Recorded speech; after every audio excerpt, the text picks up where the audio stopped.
There's a number gardeners keep repeating that I honestly didn't believe the first time I heard it. 100 tons of biomass per acre off a single plant. Zero fertilizer, zero irrigation, zero replanting. For 20 years straight, apparently, some patches were still cranking out 5 cuttings a season. And then, almost overnight, it disappeared off store shelves. So the plant is comfrey. Symphytum, if you want the fancy name. I don't really. I just call it that weird fuzzy leaf thing that ate my compost bin. I'd heard about it for years before I actually planted any. Every old-timer at the community garden mentioned it like it was some kind of open secret. Oh yeah, comfrey. You want comfrey. Nobody ever explained why. That bugged me enough to actually dig in. First root I bought came in the mail as basically a sad little brown stick. No leaves, no roots visible, just a woody chunk in a plastic bag with some damp paper towel. I remember thinking, this is a scam. This is definitely a scam. Stuck it in the ground anyway, about 2 inches deep, watered it once, and mostly forgot about it. 3 weeks later, there's a leaf poking up. Then 5. Then is basically a small green shrub by week 6. I didn't do anything. That's the part that got me. Quick heads up, if plants with a weird backstory are your thing, stick around. I've got a few more of these lined up. Might as well subscribe so you don't miss them. Anyway, comfrey's roots go down insane distances. Some sources say 10 feet. I only ever confirmed about 4 feet myself before I gave up digging. My shovel basically surrendered. But 4 feet is already deeper than almost anything else in my yard. And that's the whole trick. That root is a straw into the subsoil, pulling up minerals nothing else can reach. I actually tried to dig one whole plant out once because I wanted to move it. Bad idea. Genuinely bad idea.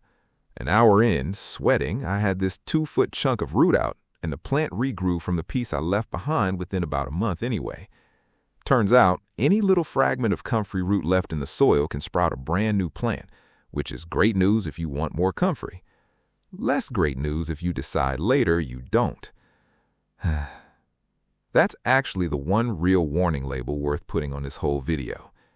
If you plant regular wild comfrey, not the Bocking 14 variety, it can seed itself and spread through a yard faster than you'd expect. I've heard from people who regretted planting it near a lawn they mow regularly because the root fragments just keep coming back through the grass. So, pick your spot on purpose. Somewhere it can be a little wild without becoming a problem. I put mine along a back fence, away from anything I'd ever want to till up again. First time I actually used it, I felt kind of stupid. You just cut the leaves. That's it. No drying, no composting first, nothing fancy. I laid a thick mat of cut leaves around my tomato plants and basically forgot about them. By day 3, the pile had gone dark and slimy, almost black at the edges. It smelled, not gonna lie, pretty rank. Like a wet ashtray had a baby with pond water. That smell means it's working. The leaves break down insanely fast because they're mostly water and nitrogen, not because it stopped working. I'll get to that part. It's actually the wildest bit. Within about 48 hours, most of that leaf mat had basically vanished into the soil. I checked the next week expecting to see leftover stems or stalks like you get with grass clippings. Nothing. Just dark, almost black soil where the leaves used to be. That's when it clicked for me why old farmers used to call it instant compost. You're not waiting 6 months for a pile to break down. You're getting usable plant food in days. What's actually happening there isn't magic, even though it kind of feels like it. Comfrey leaves are unusually high in potassium, way higher than most green manure crops. Potassium is the nutrient that pushes flowering and fruiting, which is exactly why people pile it around tomatoes and peppers instead of leafy greens. There's decent nitrogen in there too, from all that fast, soft leaf growth. So you're basically making a slow-release fertilizer out of a plant that grew itself for free, using nutrients it dragged up from 4 feet underground. I didn't buy any of that. The plant did. Here's where it gets a little more interesting, because comfrey wasn't some backyard fad. It's got a real history, and it's older than I expected. Farmers and herbalists were using it going back centuries, mostly for feeding livestock and treating cuts and bruises. The old common name was actually knitbone. By the World War years, it was being pushed hard as a survival crop. Cheap animal fodder, fast-growing, didn't need imported fertilizer during a time when fertilizer imports were genuinely hard to come by. Then in the 1950s, a researcher in England named Lawrence Hills got obsessed with it, ran field trials for years, bred a specific variety that grew faster and bigger than the wild stuff. That variety is called Bocking 14. Most of the 100 tons per acre claims trace back to trials on that exact cultivar. Now, here's the part that made me raise an eyebrow. Bocking 14 doesn't produce viable seed. It's basically sterile. At first, that sounds like a downside, right? A plant that can't reproduce on its own? Actually, it's the opposite. It means it can't escape into the wild and take over fields the way regular comfrey can. You have to propagate it from root cuttings on purpose every time. Which also means, and I didn't expect this, it's really hard to accidentally have too much of it, as long as you started with the right variety in the first place. If you want to actually propagate it yourself, it's stupid simple, and this is the part nobody explains clearly. You dig up a healthy root, cut it into 2-inch sections, doesn't matter which end is up roughly, and bury each piece about an inch deep, root pieces spaced a couple feet apart. Water it in once, walk away. I planted 6 pieces on a random Saturday afternoon, 5 of them tuck. The 6th one I think I planted upside down, and even that one eventually sent up a leaf. It's genuinely hard to mess up. Have you ever grown something that basically refused to die no matter how badly you treated it? Because that's comfrey for me. I ignored one patch for an entire heat wave, didn't water it once. Everything else in that bed looked crispy and sad. The comfrey just sat there being smug about it. That root system pulling water from way down deep is doing a lot of quiet work most of us never see. One thing I didn't expect, the bees.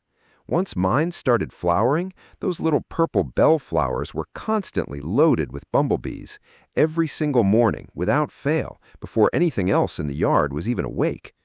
Turns out comfrey flowers early and keeps going most of the season, so it ends up being a steady food source when a lot of other things haven't bloomed yet. I wasn't planting it for pollinators. That was just a bonus I noticed about halfway through the first summer. If you want to run the numbers the way I did, it's kind of funny how fast this adds up. A bag of decent bloom fertilizer at my local store runs somewhere around $15 to $20, and one bag doesn't last a whole season for more than a couple beds. I bought 4 comfrey roots one time, total, for less than that one bag cost. Those same 4 roots are still out there, still producing, 3 growing seasons later. I haven't paid for fertilizer since. That's not a hidden secret, that's just compound interest, except it's dirt. So by this point, you're probably wondering the same thing I was. If it's this easy, this cheap, this resilient, why isn't every garden center pushing it? Why did I have to hear about it from an 80-year-old guy at a community plot instead of seeing it at the hardware store? That's the part that actually surprised me. Because the answer isn't gardening at all. It's what happened to comfrey pills. Back in the 80s and 90s, comfrey wasn't just a mulch plant. Health food stores sold it as tea, capsules, tinctures. People were eating and drinking the stuff for detox and stomach issues. Turns out that was a genuinely bad idea. Comfrey contains compounds called pyrrolizidine alkaloids. Fine on your soil, not fine in your liver. There were documented cases, real ones, of people developing liver damage from drinking comfrey tea regularly, especially with long-term daily use. That's not a rumor, that's toxicology. In 2001, the FDA put out a formal advisory telling manufacturers to pull comfrey products meant for internal use, the pills, the teas, all of it, off the market. That's the vanished overnight part, not the plant, the supplements. Health food stores cleared their shelves within weeks. That's a real, documented regulatory action, not some hidden conspiracy. It's public record if you want to look it up yourself. Here's the thing, though. That warning was only ever about eating it or drinking it.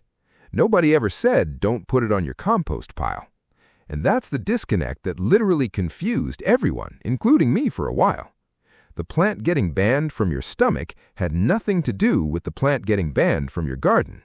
Topical stuff, ointments and salves rubbed on skin for bruises and sprains mostly stuck around because the risk profile there is totally different from swallowing it daily for months. It never left gardens at all. It just quietly slid out of the health food aisle and stayed exactly where it always belonged, outside, in the dirt, doing what it's actually good at. Nobody erased comfrey from history. People just stopped eating a plant they probably shouldn't have been eating in the first place. Once I understood that, I actually got more curious, not less.